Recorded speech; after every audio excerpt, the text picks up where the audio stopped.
I live alone, about 40 miles outside of Talkeetna, Alaska. Population small enough that the grocery clerk still knows what kind of coffee I buy. I came out here for the quiet, the kind that hums in your ears after dark and makes you realize how loud your own heartbeat really is. When I bought this cabin 2 years ago, it was already old. The wood was darkened from decades of snow and rain. The windows warped just enough that on windy nights they made a faint, moaning sound. I thought it gave the place character. It's funny what you learn to love until it starts to love you back. In the Alaskan winter, there's this stillness that's hard to describe.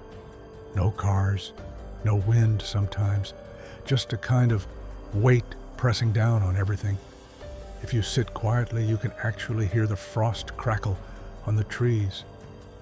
At night, when the moon's out, the snow glows faint blue, almost bright enough to read by. I keep my curtains open most nights because I like that glow. It's calming, or it was. There's a tree line about 30 feet from the cabin, tall black spruces, thin skeletal things that sway like old men in the wind. Beyond that, it's just wilderness, miles and miles of untouched forest. Sometimes I'd look out at those trees before bed, just letting my mind drift. There's this trick your eyes play after staring into darkness long enough. You start to see movement that isn't really there. That's what I told myself anyway, because a few weeks ago I thought I saw a man standing just inside the tree line. He wasn't close, not enough for detail, just a shape, a darker shadow against the shadows. I blinked, and he was gone. So I laughed, told myself it was just the dark, just my imagination. But later, when I went to bed, I pulled the curtains shut, and I didn't know why. 2 days later, I was chopping wood out, back when I saw them. Tracks. At first, I thought they were deer prints, small, scattered, half buried in snow. But the shape wasn't right, too narrow, too long, human, barefoot. They led from the trees toward the cabin, then stopped, abruptly, about 10 feet from my door. Just stopped. No return prints, no sign of where the person went. It was as if they just stood there, facing the house, and then vanished. I followed them back toward the forest, but they disappeared into the undergrowth. That feeling, the one where your neck prickles like you're being watched from below, stayed with me long after. That night, I shut the curtains again. I told myself it was a hunter, maybe, or some lost hiker. But hikers wear boots, and no one hikes barefoot 40 miles from town in a sub-zero Alaskan night. The first time I saw him clearly, it was almost midnight. I was reading by the wood stove, an old mystery novel, something to pass the time. The cabin was quiet, except for the ticking of the stove's metal shell cooling down. Then I heard it. A creak, wood bending under weight. It came from the porch. I turned off my lamp. The room fell into blue, silvery darkness. My eyes adjusted. The window beside the couch looks out onto the front porch, and that's when I saw him. He was standing on the far side of the railing, still as a post. Too tall, too thin. His head tilted slightly to one side, like a dog hearing a strange sound. His arms hung in front of him, but wrong. The elbows bent backwards, like they'd been turned the wrong way. He didn't move, didn't shiver, didn't breathe steam into the cold, just watched. I couldn't see his face, but something about the angle of his head, the almost gentle curiosity in that stillness, made my blood freeze. I didn't move, didn't even blink. After maybe a minute or an hour, he tilted his head the other way. slowly, and then, soundlessly, stepped backward into the dark. Gone. I stayed awake until sunrise, clutching my rifle, like it would mean something. The next morning, I drove into town. Larry, the old mechanic who runs the only coffee stand, frowned when I told him. Tall fella, thin. You sure you weren't seeing shadows? When I said I wasn't, he nodded slowly. Used to be stories up near Willow Creek. Hunters called him the Twisted Man. Never saw it myself. Folks said it could twist itself up to fit wherever it wanted to go. Doors, windows, crawl spaces. He stared into his cup. You got good locks on that place of yours? 3 nights later, I woke to a sound. Scratch, scratch, scratch. It came from the back wall, the one facing the woods. The sound was faint but deliberate, like nails dragging on siding. I grabbed my flashlight and crept toward the kitchen window. The beam cut through the dark. Nothing, but the sound kept going. Scratch, pause, scratch. I banged on the paneling. The noise stopped. Then something shifted, soft, like weight, crawling under the floorboards. And then came the smell. Rot, wet earth, something sweet, like meat, left too long in the sun. The next morning, the snow under the back window was disturbed, not prints, drag marks, as if something had pulled itself along with its hands. I bought a trail camera and strapped it to a tree facing the porch. That night, I left the curtains open. Around midnight, the porch creaked again. Something slid past the window, not walking, sliding, like it was trying to remember how to move. The silhouette paused at the door, leaned in, pressing the glass until it bowed inward. I heard breathing, shallow, wet, then silence. The next morning, the trail cam said, 1 motion event recorded. The image was dark, but clear enough. A figure standing on the porch, arms dangling, head tilted sideways, mouth stretched too wide. And behind it, in the window's reflection, me. It wasn't looking at the cabin. It was looking at me. When the troopers came, they were skeptical. One checked the crawl space and went pale. Looks like something's been crawling in and out. They found no footprints, just grooves, elbows and knees dragging through soil.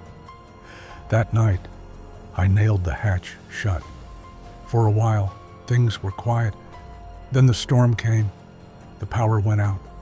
I lit a lantern and sat still, listening to that heavy silence. Then, faintly, from under the floor, Joan. My name. Joan. Come see. The floor flexed. Something pushed from below. I aimed the rifle and shouted, but the voice only laughed. A dry, cracking sound that didn't belong in any living throat. By morning, the nails I'd hammered into the hatch were bent outward. I packed the truck, ready to leave, but the snow had buried the road. For 3 days, I was trapped. Every so often, I saw it again, at the tree line, closer each night, until finally it stood right beside the window, studying me like a specimen in a jar. The 4th night, I woke to knocking. Knock, knock, knock. Then the voice again. Joan, it's cold. Let me in.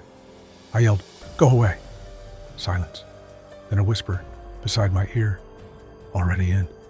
It was crawling down the wall, limbs folding the wrong way, gray skin stretched tight, mouth splitting open across its cheeks. I fired. The window shattered. When the smoke cleared, it was gone. Later, I checked the trail cam. The video showed me reading by the stove. Behind me, the window darkened.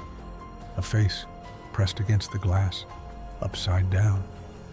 Then it folded itself through the frame, like the glass was liquid. It stood behind me, watched for a long time, then turned toward the camera and smiled. I left the cabin at dawn. Didn't pack, didn't lock the door, just started walking. A couple found me and drove me to town. I stayed at a motel, tried to sleep. But that night, I heard it again. Scratch, scratch, scratch. I looked toward the window. In the reflection, that same long, pale face, tilted sideways, smiling. I called Larry, told him everything. He said, "You did right to leave. Once it knows your name, it doesn't forget. The twisted man isn't from the woods just hide him." He told me, "If you see him again, don't run, don't scream, don't speak, just turn off the lights." Then he hung up. That evening, snow was falling again outside the motel window. Between the cars, something moved. Tall, thin, head tilted, looking up. At me. It's been 3 nights since then. Every morning, I find barefoot prints in the snow below my window. I taped garbage bags over the glass, but I can still feel it. The presence, the whispering through the vents. Joan. Sometimes I hear it breathing behind me. Sometimes I smell the wet earth again. I think it followed me. I think it never left. The mirror fogged up after a shower this morning, and there were words written in a steam. "You left the door." For a second, I saw a reflection that wasn't mine. My cabin window behind it, snow glowing blue, a figure standing there. Then it was gone. I drove south for hours. The forest never ends here. Mile after mile of trees bending inward, as if they're listening. At one point, I passed a man walking along the shoulder, barefoot. I didn't stop, but in the rearview mirror, his head turned all the way around. At a gas station, the clerk froze, mid-sentence, staring past me. "Do you have someone with you?" A handprint spread across the glass door behind me. Long fingers, too many joints. It dragged down slowly, leaving wet streaks, then vanished. I changed motels again that night, left the TV on. Around midnight, the screen flickered, the static forming a face. My face, wrong, stretched. A voice came through the speakers. "Joan, let's go home." Then the room smelled of damp earth again. The wall pulsed under my palm, breathing. The scratching began. Scratch, scratch, scratch. I tried writing it all down in a notebook, but my hand stopped moving halfway through. Cold fingers closed over mine, pressing the pen. Words appeared that I didn't write. "You left the door. You left the light. You left me." When I tried recording it on my cassette, another voice echoed every word I said, half a second behind, then laughed. I don't know why I did it, but I drove north again, back toward the cabin. The road was clear, as if something had been waiting. The cabin door hung open, swaying in the wind. The smell hit me immediately. Rot, sweet earth, decay. The crawlspace hatch was gone. Just a hole in the floor. A soft humming rose from below. "June, come see."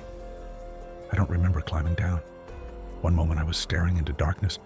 The next, I was standing in it. The space stretched impossibly far. The walls pulsed with life. He stood there, the twisted man. His spine arched to the beams, limbs bent like tangled wire, mouth spreading too wide. "You came back," he said in my voice. The ground beneath me writhed, hands pushed from the soil, small and pale. He leaned close. Just a door, just a window, just a way through. Then he unfolded toward me, mouth opening to reveal faces inside, dozens, whispering, "Let us in." When I screamed, everything went white. I woke in the snow, the cabin door open, silent. Inside, nothing. But in the window, my reflection, my face, standing there, smiling, drawing the curtain shut. The troopers found me 2 days later. I told them what happened. They checked the cabin, said no one lived there, said the owner had been missing 6 months. They showed me a photo. A man on that porch, smiling, It was me, dated last winter. Now I'm back in town, trying to move on. But sometimes I still wake to the scratching. Scratch, scratch, scratch. Sometimes my reflection moves just a little slower than I do. Sometimes when I speak, something whispers the words back to me. And sometimes, when the lights flicker, he's there, head tilted, arms bent, smiling. Maybe I didn't leave the door open. Maybe he did. Maybe what came out of that crawl space wasn't him at all. Maybe it was me. If you ever find yourself alone in the Alaskan woods and you see something tall and wrong between the trees, don't look too long. Don't let it learn your face. And never, ever answer when it calls your name. Because once it knows you, once it finds your window, it doesn't stop watching. It doesn't stop learning. And one day, you'll look out into the snow and see yourself smiling back.